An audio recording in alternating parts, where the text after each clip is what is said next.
boyfriend ko dito sa may bahay at ipapakilala ko na siya sa'yo. Ano? May boyfriend ka na? Yes! 13 years old ka pa lang ah. Uso naman yun ngayon.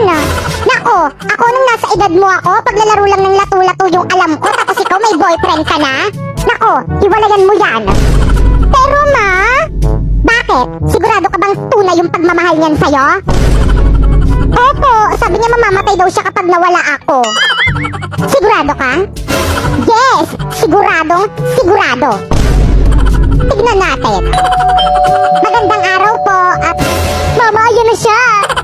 O iho, gwapong binata mo naman. O diba, sabi ko sa'yo, May. Sigurado ka bang hindi ka kinulam nitong anak ko? Mama naman.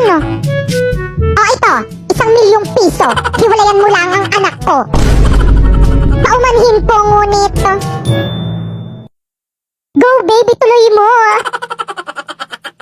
Hindi po mababayaran ng pagmamahal ng anak nyo ang 1,000,000 piso. Salamat po.